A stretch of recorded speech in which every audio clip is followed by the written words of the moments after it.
Selamat hari Minggu, kita sudah memasuki minggu ke-22.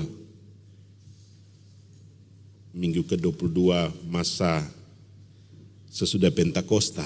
Artinya tinggal beberapa minggu lagi ke depan kita akan masuk di dalam masa Advent, masa penantian. Sekali lagi untuk menyegarkan kita, Pentakosta, Minggu Pentakosta ini berbicara tentang lahirnya gereja Tuhan. Dan gereja Tuhan itu bertumbuh, dia berkembang dengan luar biasanya. Karena orang-orang yang ada di dalam persekutuan gereja itu memiliki visi yang sangat kuat tentang masa depan, pengharapan kita di dalam Tuhan. Walaupun terkadang kita selalu melihat sesuatu itu mungkin tidak gitu ya. Tetapi ketika Allah berkehendak, tidak ada yang tidak mungkin. Nah, ibu bapak, saudara-saudara, bersaksi di dalam kebenarannya. Ketika kita memahami judul ini yang diambil dari Yeskiel 37 pada ayat 1 dan ayat 3, sebenarnya bacaan ini mau memberikan kepada kita tentang fungsi, tugas, amanah sebuah persekutuan untuk menjalani hidup ini. Dan amanah ini, amanah yang disampaikan oleh Tuhan Yesus sebelum ia naik ke sorga, menjadi roh kekuatan kita. Dan roh kekuatan inilah yang kita pahami di dalam kitab Yeskiel 37 ayat 1 sampai 3 yang jadi peletak dasar keyakinan iman seseorang untuk menjalani kehidupan ini. Nah, ibu bapak, saudara-saudara, Yeskiel 37 ayat 1 sampai 3 ada di dalam bingkai Yeskiel 37 ayat 1 sampai 8. Dalam bingkai itulah bacaan ini ditulis atau bacaan ini dicatat oleh Yeskiel sendiri.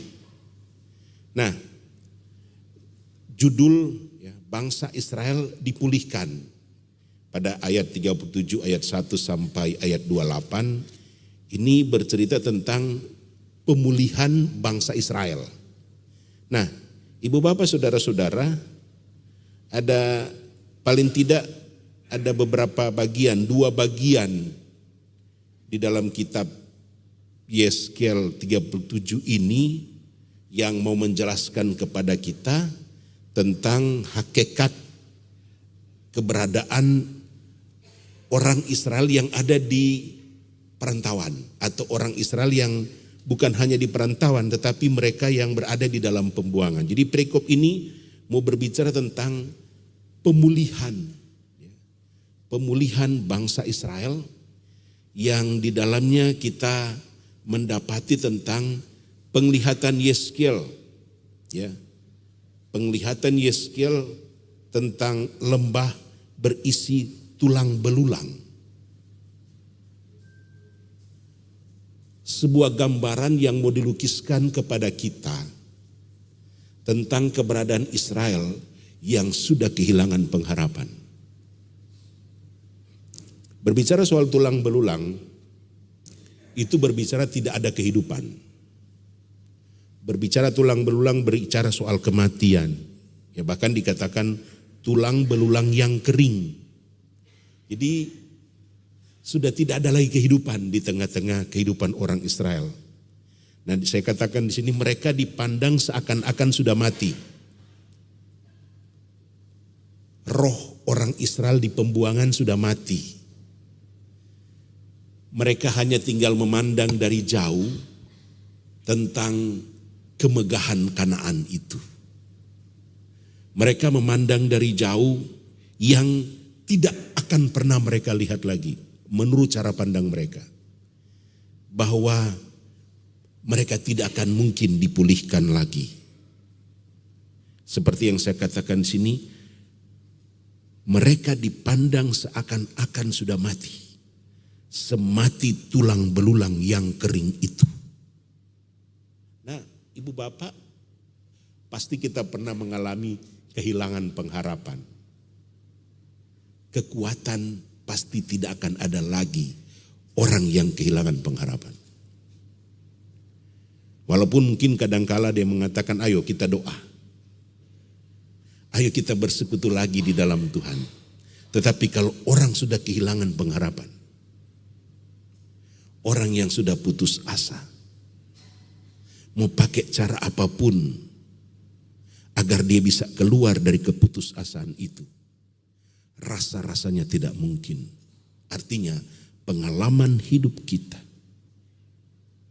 membuktikan tentang ketidakberdayaan seseorang ketika dia kehilangan pengharapan.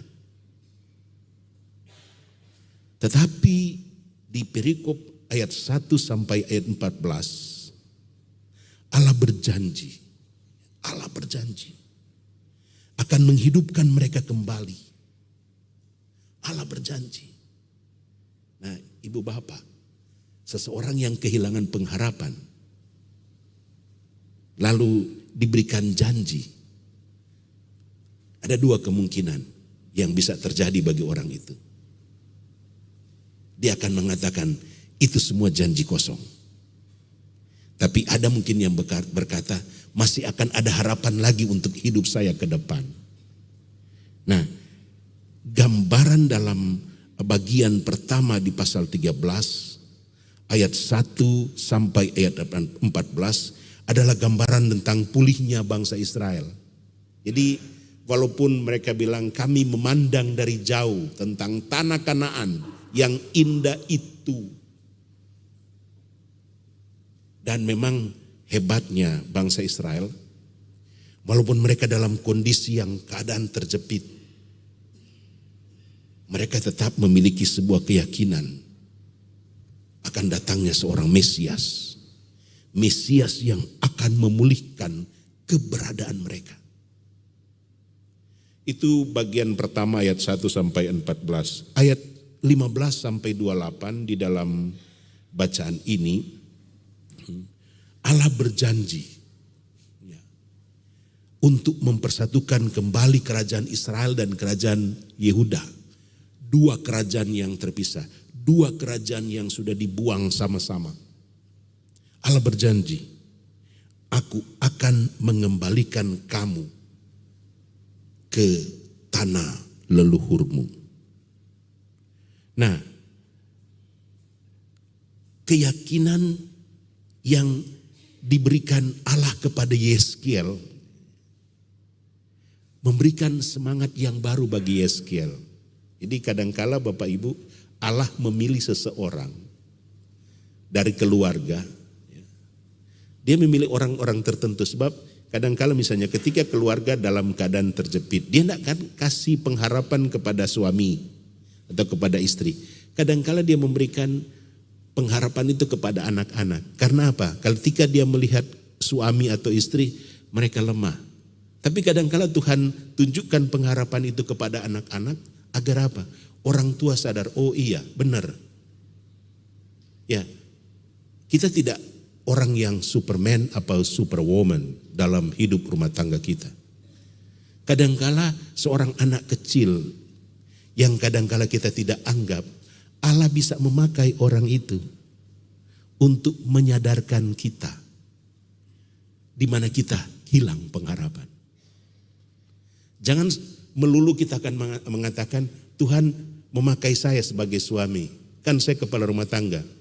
Allah memilih saya untuk menunjukkan pengharapan itu. Enggak, ibu bapak.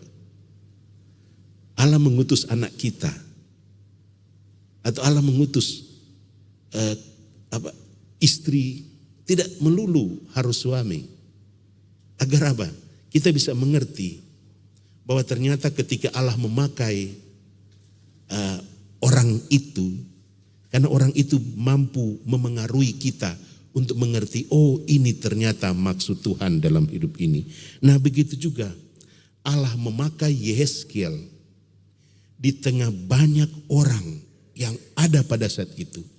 Karena Yehezkiel mampu mencerna semua firman yang ia dapatkan untuk ia bagikan kepada umat, bahwa ketika orang kehilangan pengharapan dan dia meletakkan pengharapan itu di dalam Tuhan, Yehezkiel mengatakan, aku dapat memulihkan keadaan bangsamu melalui sentuhan firman yang Tuhan berikan bagi Yehezkiel. Ini sebenarnya gambaran dari kitab Yehezkiel 37 ayat 1 sampai ayat yang ke-28. Ibu bapak, dalam bacaan ini keberadaan bangsa Israel, benar-benar ibu bapak kalau kita baca dari ayat 1, ya, mereka sudah hilang pengharapan. Bahkan dikatakan seperti tulang-tulang kering berserakan. Kan bicara soal tulang-tulang kering di lembah yang tidak ada kehidupan, membuat seseorang tidak akan punya pengharapan. Ada satu tempat di Amerika gitu ya. Ketika mungkin Bapak Ibu ke Amerika menuju Las Vegas, itu ada satu daerah di mana di situ dibilang lembah kematian. Tidak ada pohon yang tumbuh di situ, walaupun dia musim dingin. Yang musim dingin pasti nggak ada tumbuh pohonnya, karena suhu rata-rata di situ bisa sampai 50 derajat.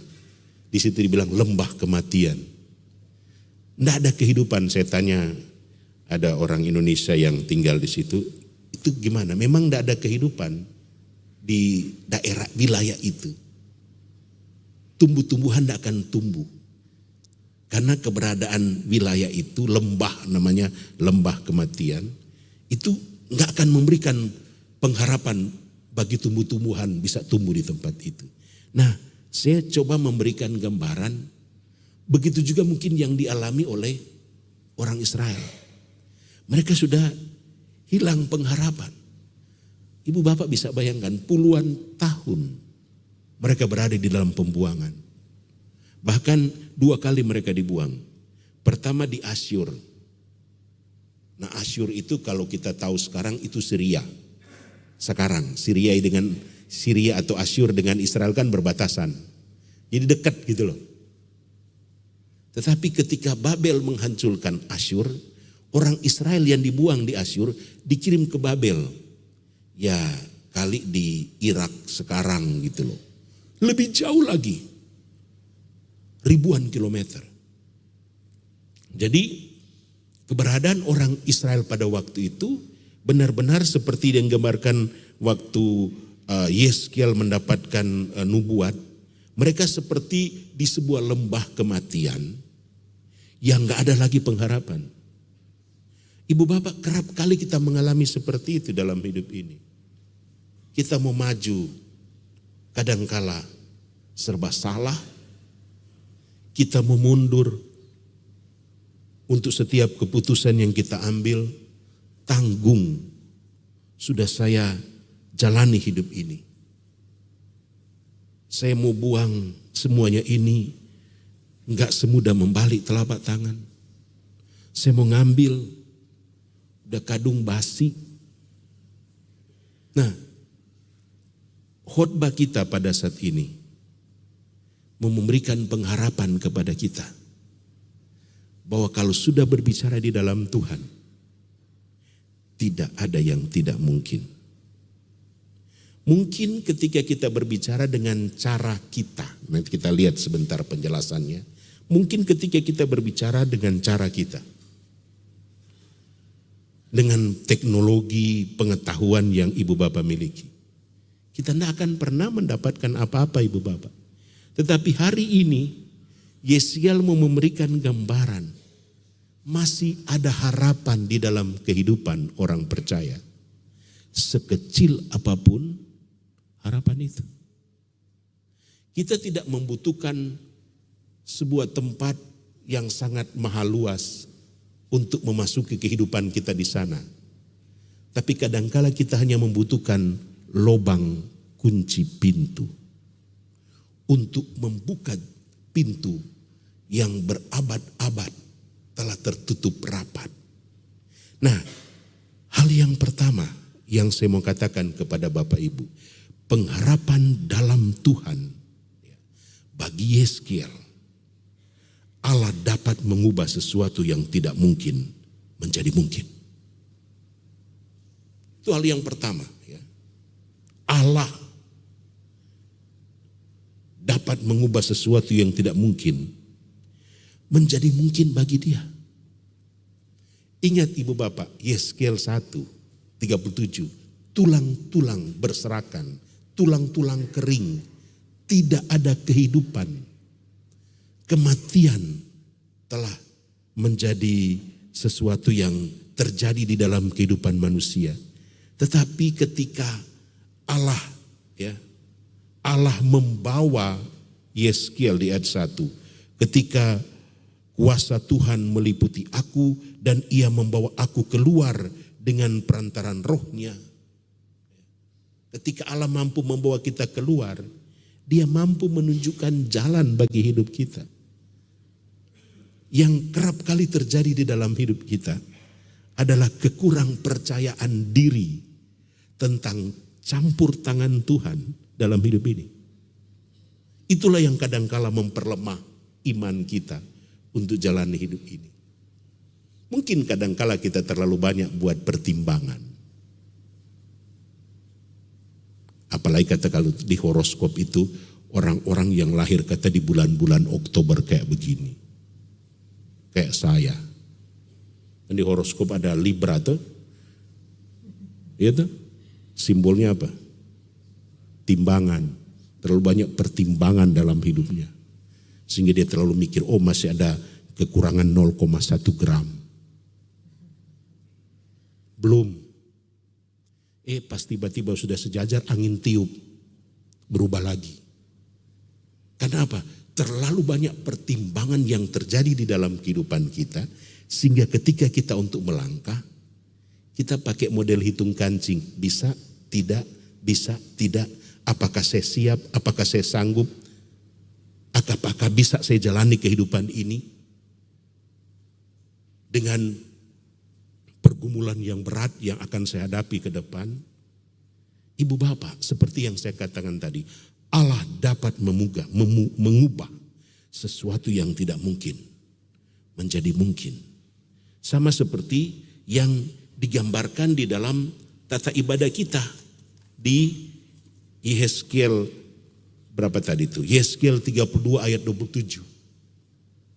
Sesungguhnya akulah Tuhan, Allah segala makhluk.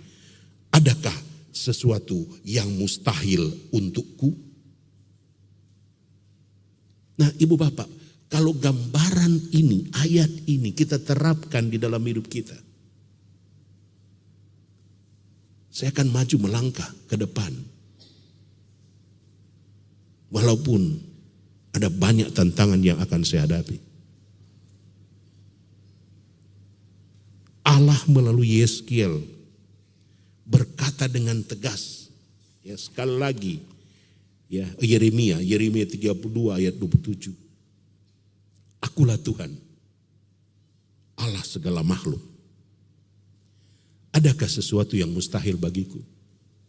Ibaratnya begini, kalau saya percaya Tuhan juru selamat di dalam hidupku, dan kita yakini bahwa Tuhan mampu mengubah sesuatu yang tidak mungkin menjadi mungkin dalam hidupku, maka dalam kamus perjalanan hidupku, aku hanya akan mempertaruhkan hidupku kepada Tuhan. Segala sesuatu, resiko atau apapun yang akan menghadang saya untuk menjalani hidup ini, karena saya sudah pertaruhkan kepada Tuhan, sedikit pun aku tidak akan ragu tentang hidup ini. Itu yang dikatakan, sesuatu yang tidak mungkin menjadi mungkin bagi Allah. Yang kedua, firman Tuhan dapat bekerja sangat dahsyat dalam kehidupan seseorang. Dahsyat. Kalau dia ada bekerja ibu bapak. Dahsyat sekali. Sesuatu yang kadangkala kita masih pakai mungkin logika kita. Ya, dibandingkan dengan taruhan logika manusia. Kadang-kala kita kan lupa, pendeta kan saya diberikan otak logika saya untuk bekerja, untuk saya jalani hidup ini. Ibu bapak, tapi kalau firman Tuhan sudah bekerja, saya katakan apabila firman Tuhan dapat bekerja, ya dia dapat bekerja sangat dahsyat dalam kehidupan seseorang dibandingkan dengan taruhan logika kita. Kita mungkin pakai taruhan logika begini. Tapi kalau Tuhan sudah bekerja, kalau Tuhan sudah bekerja, tidak ada yang mungkin ibu bapak. Kalau dia sudah bekerja dalam hidup kita, hidup saya, hidup ibu bapak. Adakah sesuatu yang Tuhan buat di dalam hidup ibu bapak dan ibu bapak pernah gagal? Enggak.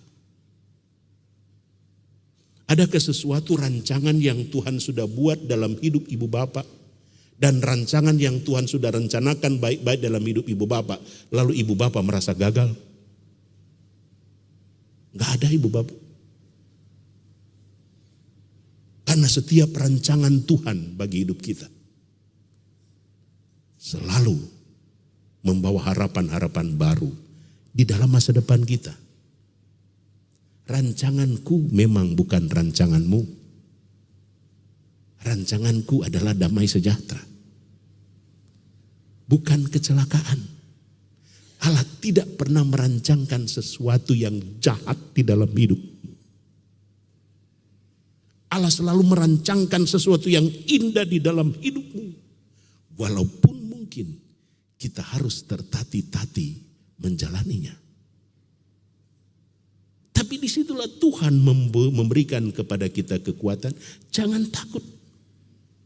Kita mungkin saya merasa bahwa saya tidak bisa menjadi ayah yang baik. Atau mungkin saya merasa saya tidak bisa menjadi istri yang baik. Saya merasa saya gagal menjadi orang tua.